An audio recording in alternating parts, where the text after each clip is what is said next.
We are here with Holly Maynard and lifestyle expert Shawn Rabideau this morning with some advice on saving money when planning for a wedding. Well, here's the deal. Shawn called us this time around because he said, listen, a lot of my brides these days are saying, I need to cut back, which we hear about all the time because of the economy. So he thought he'd come in and give us all tips on ways that, you know, the parents of the bride can learn this, the parents of the groom, the bride, the groom, everybody. themselves. So we start with invitations. Invitations, very, very important. I hate to say it, but a lot of people just end up throwing them away. They do throw them away. Holly Maynard, what you trying to say? No, just kidding.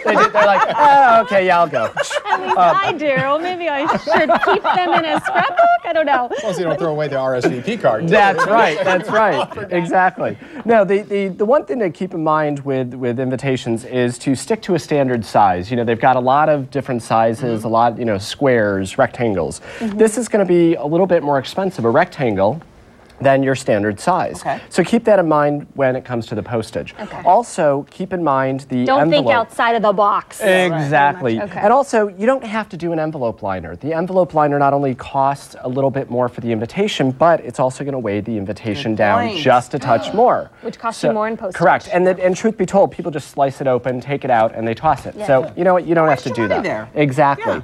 Also, when it comes to the other stocks that are inside, the direction card, the RSVP card, several ways you can save on that is to really, if you want to put the directions online on your wedding website, you can go ahead and do that. A lot of people do that. Exactly, just direct people to that along with the accommodations. But also use a less expensive stock that matches. You don't have to do a heavy stock. Do it a little bit less expensive. It's going to save on the stock, but again, the weight of the paper will also save on the mailing and the postage. What about RSVPing online? No, do not do it. Do not RSVP online. It's tacky? You know, A, it's tacky, B, it gets lost, and you're going to end up having to call your guests anyway and say, are you coming or are you not?